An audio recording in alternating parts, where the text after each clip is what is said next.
안녕하십니까. 저는 그라운드X라는 블록체인 기업에서 사업 전략 지원 팀장을 맡고 있는 김원상이라고 합니다. 만나서 반갑습니다. 오늘 예술 컨텐츠의 수익화라는 세션에서 NFT와 디지털 컨텐츠의 미래라는 주제로 오늘 여러분과 함께하게 되었습니다. 오늘 이 시간을 통해서 여러분과 함께 NFT가 무엇인지, 그리고 NFT가 어떻게 예술 컨텐츠와 관계되어 있고 연관될 수 있는지, 또 앞으로는 어떻게 될 것인지에 대해서 한번 공유해 보고자 합니다. 예, 그럼 시작하도록 하겠습니다. 저의 강연 제목은 NFT와 디지털 컨텐츠 미래라고 좀 거창하게 되어 있지만, 사실 미래를 우리가 알 수는 없죠. 하지만 지금 일어나고 있는 현상이 무엇인지를 통해서 조금은 미래에 엿볼 수 있는 시간이 되었으면 좋겠습니다. 오늘 저희 컨텐츠는 총 5가지 섹션으로 구분이 되어 있습니다. 먼저 NFT라는 것을 언급하기 전에 도대체 NFT가 무엇인지, 그리고 그것이 이런 디지털 아트 컨텐츠와 어떤 관계가 있는지를 좀 알아야 될 것 같고요. 그리고 난 다음에 아마 NFT 활용 사례 이런 것들을 통해서 좀 더 깊이 들어가 보도록 하겠습니다. 일단 컨텐츠, 새로운 디지털 자산이라는 제목으로 좀 화두를 꺼내봤습니다. 디지털 자산이라는 게 무엇인지 일단 얘기를 시작하고자 합니다. 물론 지금 현재 그 아트 컨텐츠에 대해서 얘기하고 있지만 NFT를 얘기할 때는 디지털 자산을 뗄래야 뗄 수 없는 그런 깊은 관계가 있습니다. 그래서 디지털 자산이라는 게 뭔지 먼저 좀 얘기를 해보자면, 디지털 형태로 표현될 수 있는 모든 종류의 자산이라고 했습니다. 그래서 어떻게 보면 지금 현재 세상에서 많이 투자의 대상으로서 지금 언급되고 있는 암호화폐, 소위 가상자산이라고 하죠. 그 가상자산보다 사실 더 넓은 개념이 됩니다. 그러니까 디지털로 표현될 수 있는 사실 모든 형태의 자산인데, 우리가 모든 자산하면 자산이라는 말을 쓰고 있지만, 자산이라는 게 뭔지 사실은 사람마다 조금씩은 다른 개념들을 갖고 있습니다. 그래서 자산이란 말이 도대체 무엇인지도 한번 찾아봤습니다. 그랬더니 미래의 어떤 경제적 이득을 나에게 줄 수 있는 것을 자산으로 일단 정의를 내리고 있습니다. 물론 이것도 완벽한 정의가 아니지만 사람들의 모호한 개념 속에 있는 것보다는 좀 더 이제 명확하게 자산이 무엇인지를 여기 계신 분들, 그리고 제가 한번 같이 싱크를 맞췄다고 생각하시면 될 것 같습니다. 그러면 이런 디지털 자산이라는 것, 아까 말씀드린 자산이라는 것은 미래 나에게 경제적 가치를 가져다 주는 것이라고 했고, 그러면 디지털 자산이라는 게 무엇인지를 좀 얘기를 해봐야 됩니다. 디지털 자산이라는 게 어렴풋이는 자산인데, 그것이 뭔가 리얼 라이프에 있는 것이 아니라 디지털화된 무엇이구나라는 건 어렴풋이 알 수 있습니다. 그렇다면 이렇게 되기 위해서는 두 가지가 반드시 필요합니다. 어떤 것이 디지털 자산이 되기 위해서는 두 가지가 반드시 필요한데, 첫 번째는 디지털화가 되어야 됩니다. 물론 당연히 처음부터 디지털로 만들어진 컨텐츠가 존재하겠죠. 또는 어떤 것은 원래 실제 생활에 존재하는데 그것을 디지털로 변환한 것들이 또 존재할 수 있습니다. 어쨌든 그것의 태생이 디지털로 이루어져야 한다는 것입니다. 그리고 나서 그것의 소유가 증명이 되어야 됩니다. 그래야만 자산으로서 가치가 있겠죠. 사실 디지털 자산이라는 것은 단순히 우리가 지금 예술 컨텐츠에서 얘기하고 있지만 너무나 종류가 많습니다. 현금성 자산, 우리가 많이 알고 있는 로열티 포인트들, 우리 카드사나 이런 데서 결제를 하면 주는 포인트들, 이런 것들이 모두 현금성 디지털 자산이라고 할 수 있습니다. 그리고 게임 아이템들, 또는 우리가 금융 상품들을 그대로 가져가는 것도 있습니다. 예를 들면 제가 만약에 부동산에 투자를 하는데 그 증서나 이런 것들을 디지털 형태로 이런 고객들에게 전달을 할 수가 있겠죠. 또는 우리가 지적 재산권들, 또는 사용권, 이런 전시권이나 이런 권리들도 디지털 형태로 전환되어서 거래되거나 또는 증명되거나 할 수가 있겠죠. 최근에는 데이터 또한 큰 디지털 자산으로 각광을 받고 있습니다. 최근에 마이데이터라는 사업을 이제 국가가 하면서 개인의 금융 정보도 개인의 자산으로서 인정해주고, 그것을 누구에게 줄 것인지도 개인이 정하는 이런 시대가 되었습니다.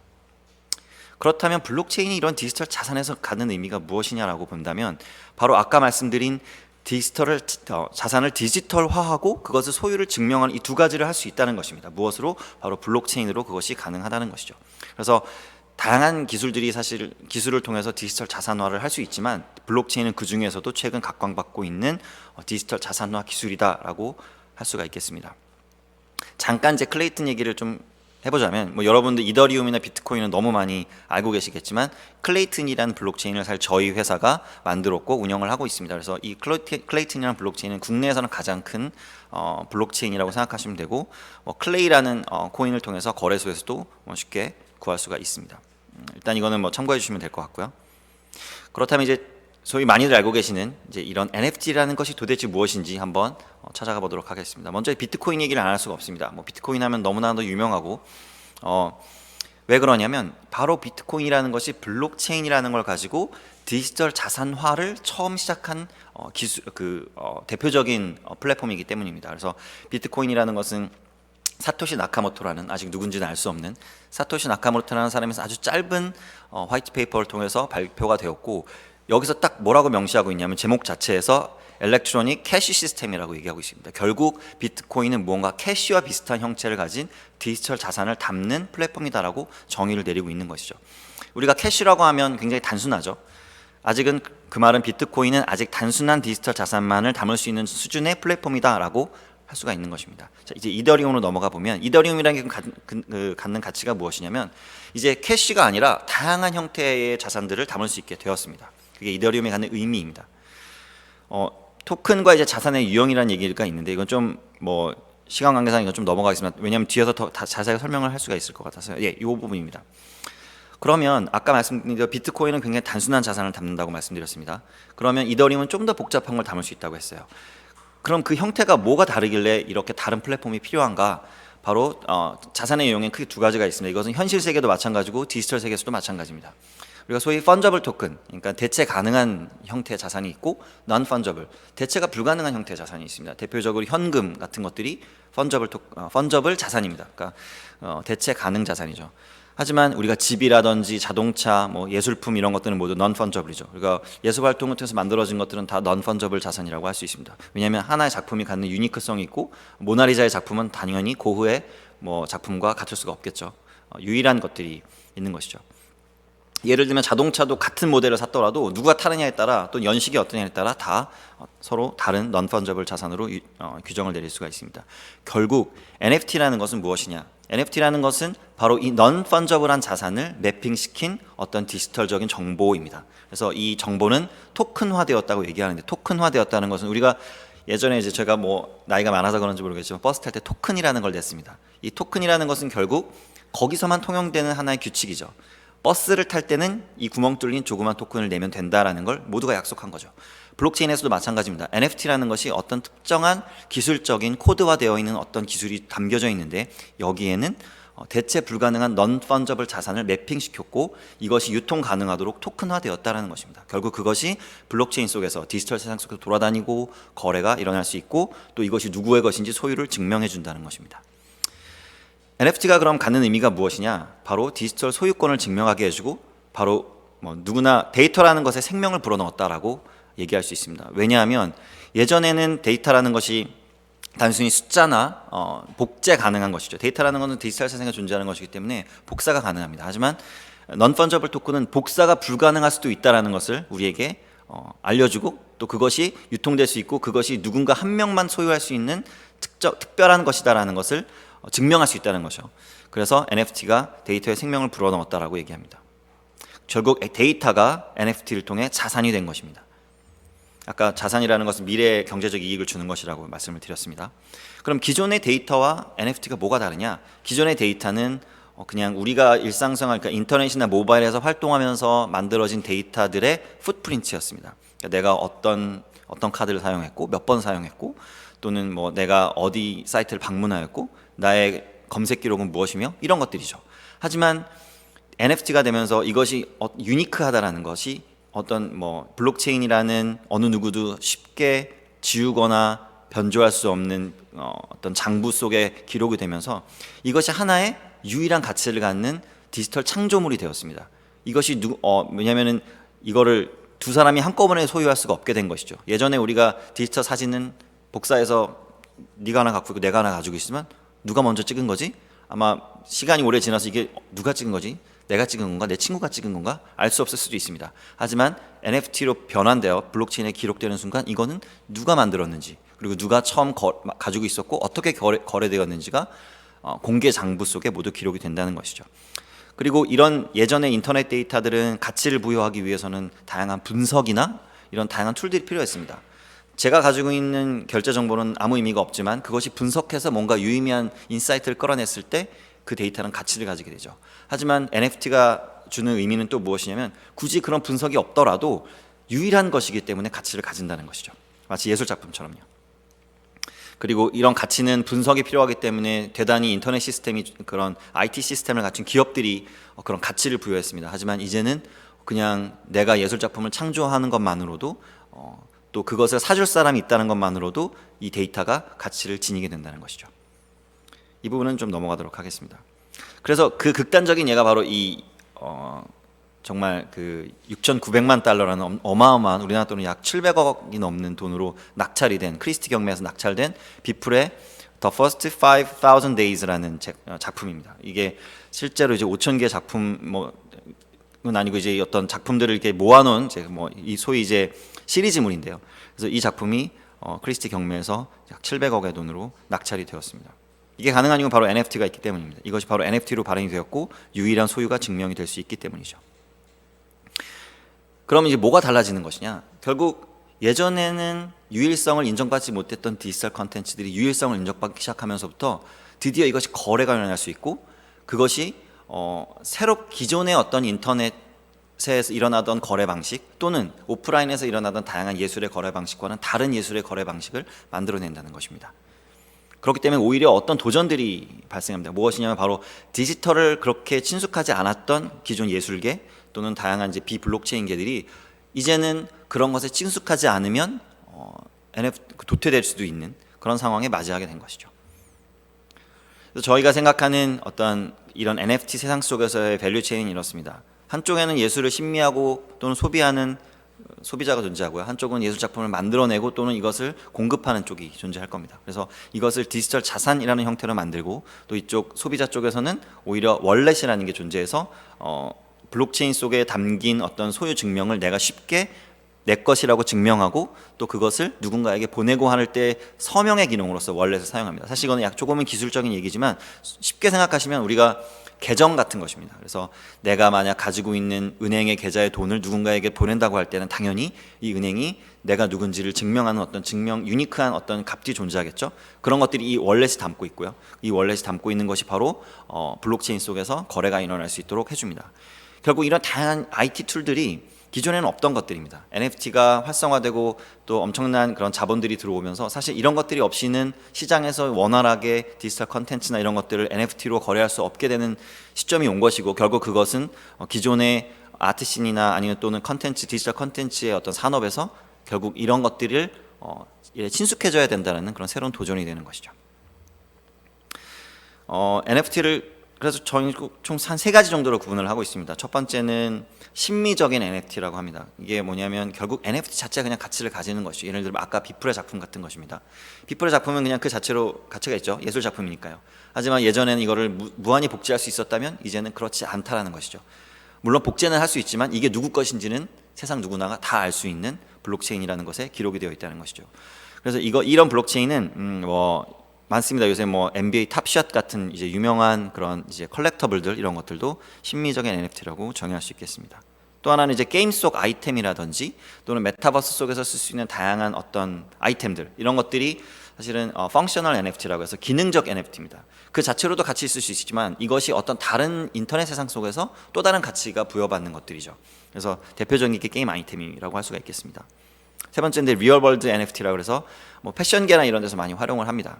이게 실제 세상과 매핑이 된 NFT입니다. 그래서 이것을 어디 매장에 가서 리딤을 하면 이것을 증명으로 해서 어떤 제품을 준다든지 또는 이것이 어떤 티켓의 역할을 해서 내가 남은 들어갈 수 없는 나만 들어갈 수 있는 이런 제한적인 공간에 들어가는 어떤 티켓으로서 출입증으로서 역할을 하는 NFT들을 얘기합니다.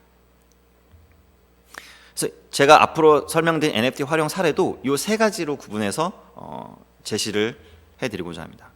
먼저 이제 NFT가 사실 가장 뜨게 된 이유는 NFT 아트가 뜨기 시작했습니다. 이게 사실 한 가지 좀 여담으로 말씀드리면 NFT 시장은 실제 작년 대비 올해 몇 배 성장했냐면 한 110배 정도 성장했습니다. 그러니까 그것도 이제 작년 한 해 동안 일어났던 NFT 거래량이 올해 3분기 9월까지만 거래량이 100배 이상 증가했어요. 그러니까 엄청난 성장을 이루고 있고 여전히 그 성장세는 유지되고 있습니다. 그것을 주도했던 것이 바로 디지털 아트입니다. 그래서 대표적인 사이트를 드리자면 니프티 게이트웨이라는 유명한 우리가 소위 드랍이라고 하죠. 이런 NFT를 드랍해주고 또 그것을 경매하거나 또는 에디션으로 판매하는 그런 사이트고요.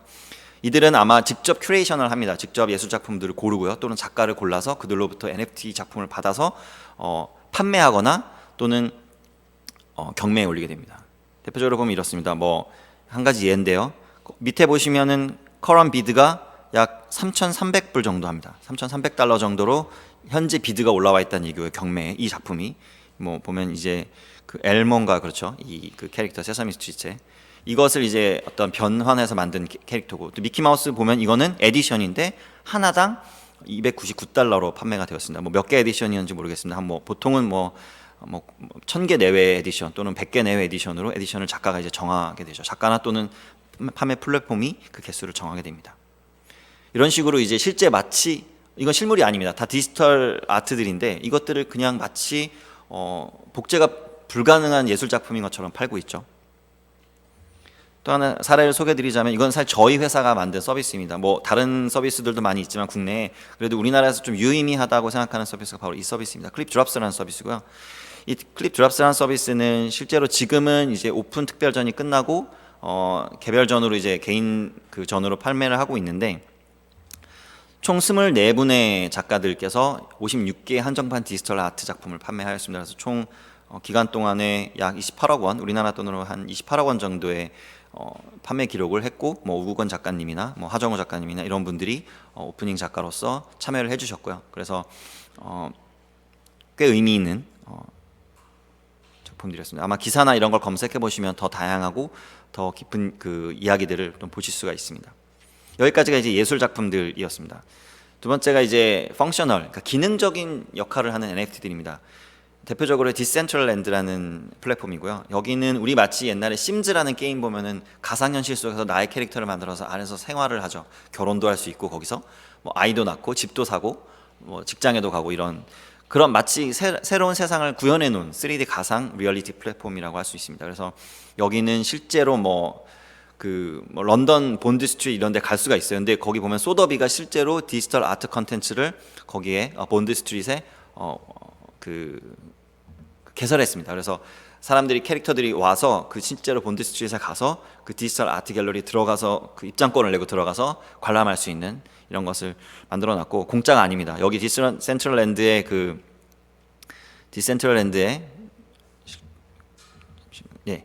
보시면 이런 식입니다. non origin이라는 또 다른 이제 플랫폼입니다. 이건 이제 아트 플랫폼이고요. NFT 아트를 판매하는 non origin이라는 유명한 플랫폼인데요. 여기가 디센트럴랜드 안에 아트 갤러리 이렇게 만들어 놨습니다. 그래서 가보시면 안에 실제 NFT 작품들을 관람할 수 있고 구매하겠다고 제안할 수 있습니다. 실제 갤러리와 동일하고요.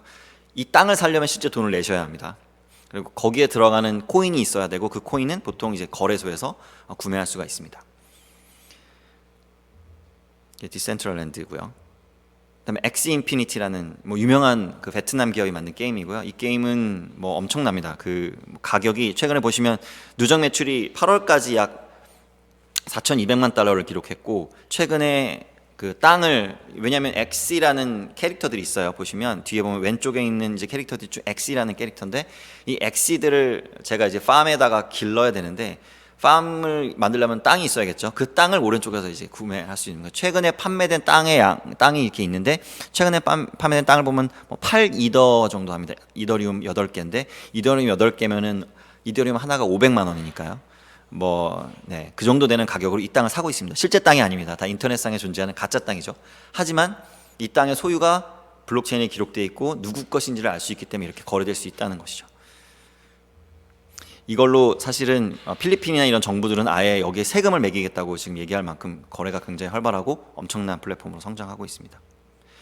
그 다음에 이제 마지막으로는 실생활에 활용되는 리얼 라이프 NFT입니다. 이게 이제 리얼 월드랑 관계가 있는 NFT고 이건 이쪽에 약간 모바일 쿠폰 같은 개념이라고 생각하시면 됩니다. 대표적인 게 랄리 코인이라는 겁니다. 랄리라는 게 뭐냐면 이제 하나의 플랫폼인데요.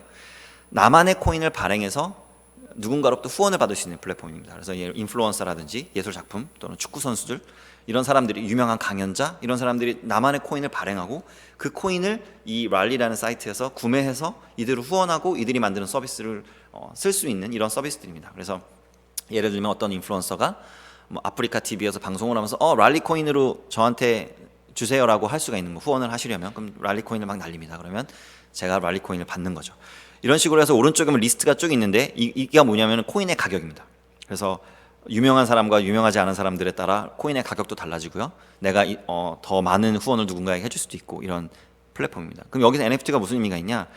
여기 보시면 이제 그 케빈 추라는 분이 계신데 이분이 이 랠리의 창업자세요. 이분은 NFT를 판매하고 있는데 어떤 NFT를 판매하고 있냐면 세 가지 NFT를 판매하고 있어요. 거기 보시면 retweet your post라고 되어 있습니다. 그러니까 너의 트윗을 리트윗해주는 대가로 난 너에게 $22를 받을 거야. 이거 NFT로 발행합니다. NFT로 사면 그 NFT를 리딤하는 순간 저의 트윗을 이분이 리트윗을 해줘요. 이분 굉장히 유명한 인플루언서이기 때문에. 두 번째가 valuable founder advice가 있습니다. 그러니까 1시간을 이 사람과 대화를 하면서 보낼 수 있는 NFT 티켓을 지금 보시면 약 $20,000에 팔고 있네요. 엄청 비싸죠. $20,000에 판매하고 있습니다. 그리고 그 receive feedback on pitch, 그러니까 뭐 이 사람은 워낙 이제 많은 창업을 해봤기 때문에 발표나 이런 투자에 많이 해봤는데 너의 발표에 대한 피드백을 내가 주는 대가로 또 $20,000를 받겠다. 이건 진짜 NFT로 발행해서 누군가 그걸 NFT로 사면 되는 거고, 살 때는 달러로도 살 수 있지만 뭐 아까 말씀드린 랠리코인 같은 걸로도 살 수 있습니다. 이거는 이제 그 현대카드라는 기업이 NFT로 쿠폰을 발행해서 자기 가맹점들이 쿠폰을 발행할 수 있게 해준 플랫폼이고, 이거는 이제 뭐가 좋냐면 가맹점들은 자기 웹사이트에 있는 경우도 있지만 없는 경우도 많잖아요. 그런 경우에 NFT를 발행할 수 있는 어떤 기능을 주어서 이제 저희랑 같이 했던 프로젝트이기 때문에 여기에는 이제 클립이라는 카카오톡 안에서 이런 NFT를 발행 받을 수 있고 이거를 그냥 가맹점에 가서 보여주면 이제 결제해주는 이런 단순한 모바일 쿠폰이지만 어쨌든 가맹점은 자기의 앱이 없거나 자기 그 웹사이트가 없어도 손쉽게 이런 블록체인 위에 기록된 올라가 있는 NFT 쿠폰을 쉽게 조회하거나 사용할 수 있다는 것이죠. 마지막으로 이제 카카오 엔터테인먼트가 NFT로 주식 교환권을 이제 응모해서 이벤트를 진행했던 내용입니다. 이렇게 리얼월드 NFT는 실제 뭔가와 연동되어 있는 그런 NFT들입니다. 그럼 앞으로 이제 이렇게 제가 디지털 컨텐츠라는 것이 어떻게 뭐 NFT라는 것을 통해서 만들어지고 지금 세상이 어떻게 돌아가고 있는지를 간단히 뭐 예시로 좀 설명을 드렸습니다. 그래서 아까 말씀드린 대로 디지털 자산이라는 게 굉장히 넓은 범위가 있습니다. 디지털 컨텐츠도 이제 디지털 자산의 범주에 들어가게 되었어요. 물론 그렇지 않은 경우도 많았죠. 지금까지는 굉장히 많았습니다. 그래서 결국 디지털 컨텐츠를 만드시는 분들은 어떤 수익화 모델이 대부분이었냐면 대부분 광고 모델이라든지 이런 모델로 결국 갈 수밖에 없는, 하지만 이제는 디지털 컨텐츠가 NFT라는 걸 만나면서 정말 디지털 자산이 되었습니다. 왜냐하면 유니크하고 누군가 소유하고 있다는 것을 어느 누구도 부정할 수 없는 장부, 그 기록 장부에 다 올라가 있고 누구나 조회할 수 있고 그것이 증명될 수 있기 때문입니다. 당연히 이건 IT 기술이고 디지털 자산이기 때문에 다양한 액션들이 필요합니다. 그래서 이 디지털 자산이 갖는 발행부터 저장하고 이것을 검색해야 되고 누군가에게 보내줘야 되고 또 뭔가와 교환되거나 또는 사용되어 없어져야 되는 것이기 때문에 다양한 이런 라이프 사이클 매니지먼트가 필요하고 여기는 모두 기술이 필요하고 또 그 기술이라 함은 개발자들이 들어가서 그것을 좀 더 실제 개발을 모르는 사람도 쓸 수 있게 만들어주는 것이죠. 마치 인터넷과 동일합니다. 그 NFT가 좀 다른 점이 무엇인지 좀 설명을 드리면 뭐 이거는 좀 넘어가겠습니다. 이거는 사실 가상자산 시장, 우리가 소위 이제 펀저블 토큰 시장도 굉장히 크죠. 실제 지금도 시장은 펀저블 토큰 시장이 더 큽니다. 소위 이제 암호화폐 시장이 훨씬 크지만 저희가 왜 NFT 시장이 더 크다고 바라보고 있냐면 사실 그 펀저블 토큰 시장은 여전히 금융에 굉장히 가깝습니다. 금융시장이라고 하는 것은 결국 기존에 있는 금융시장을 크게 벗어날 수 없습니다. 기존에 주식에 투자하신 분이 일본에 자기 돈을 좀 더 들여서 암호화폐를 투자한다든지 이런 일들이 가능하죠. 하지만 이 NFT가 가지는 파워는 무엇이냐면 바로 기존에는 블록체인에 관심도 없고 기존에는 IT 기술에 큰 관심이 없던 어떤 크리에이터들마저도 이제는 점점 이 디지털 자산 시장에 들어올 수 있다는 것이죠. 그렇기 때문에 이거는 굉장한 확장성을 지닌다는 것이고 이 확장성은 시장의 사이즈가 굉장히 빠르게 증가할 수 있다는 것을 말합니다. 이것이 무엇이 다르냐? 사실 이 NFT 시장에 어떻게 접근할 것인가는 사실 이 관점은 뭐 기업에게도 마찬가지고 또는 이것을 만들어지는 창작자에게도 마찬가지고 또는 소비자에게도 마찬가지인 건데 생태계가 필요합니다. 생태계라는 것은 기본적으로는 이것이 있어야 됩니다. 이것들이 모두 갖춰져야만 일단 기본적으로 유통 생태계가 만들어지고 그 유통 생태계 속에서 크리에이션이 만들어진다는 거죠. 그렇기 때문에 굉장히 어떤 기업이나 또는 어떤 크리에이터가 나는 NFT 시장에 뛰어들까라고 할 때는 굉장히 그 철학이 굉장히 분명해야 됩니다. 예를 들어 내 컨텐츠를 소비하시는 분들이 누구인지에 대한 명확한 이해가 있어야 되고요. 그리고 그것에 대한 기술이 현재 존재하는지, 그 기술을 내가 쓸 수 있는 것인지 현재 이런 걸 일단 파악을 먼저 하셔야 내가 NFT를 수익화할 수 있는지 없는지를 판단할 수 있다는 것이죠. 하지만 그런 시장이 점점 커지고 있고 아마 저희 같은 기업들이 점점 더 많이 들어와서 더 많은 비기술자들이 NFT를 거래하고 판매하고 소비할 수 있도록 해줄 것이라는 것은 확실합니다. 저희가 크게 이제 NFT 시장을 4개 정도로 보고 있습니다.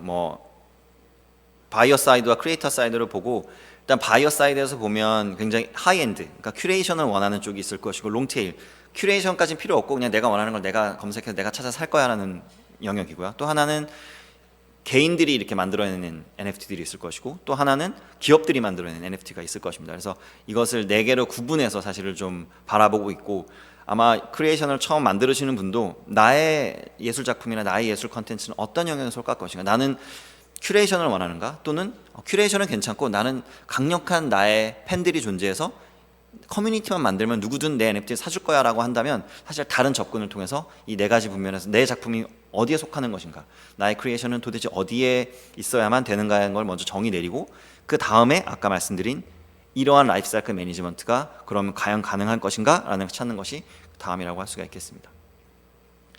여전히 NFT가 모든 것을 해결해 줄 수는 없습니다. 메타 정보라고 하는데, 이제 메타라는 게 무엇이냐면 실제 블록체인에 기록되어 있는 것은 그 예술 작품 자체가 아닙니다. 그 예술 작품 자체를 우리가 소위 메타 정보라고 합니다. 이것은 기업의 서버나 또는 개인의 PC나 이런 데 저장이 되어 있겠죠. 그래서 이런 것들은 여전히 블록체인 자체가 예술 작품이 아니기 때문에 그 예술 작품 원래 컨텐츠 자체가 사라져 버린다면 당연히 그냥 거래가 불가능해져 버리겠죠. 그건 여전히 디지털에 갖는 한계입니다.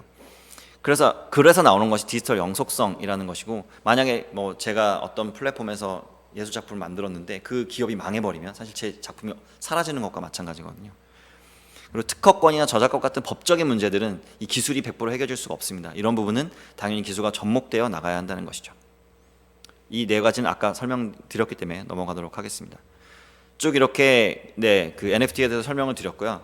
그 NFT 아까 좀 한번 설명을 드리고 싶은 것은, NFT라는 것이 굉장히 핫하지만 또 어떻게 보면 조심스럽게 접근해야 되는 것도 맞습니다. 일단 먼저 해야 될 것은 나의 예술 컨텐츠가 어떤 유형의 예술 컨텐츠인가, 그리고 이것을 NFT로 발행할 수 있는 밸류 체인의 플레이어들이 있는가, 그런 걸 찾아본다면 어디서부터 접근해야 되는지, 시작해야 되는지를 충분히 알 수 있을 거고, 이것으로 제 강연을 마치도록 하겠습니다. 감사합니다.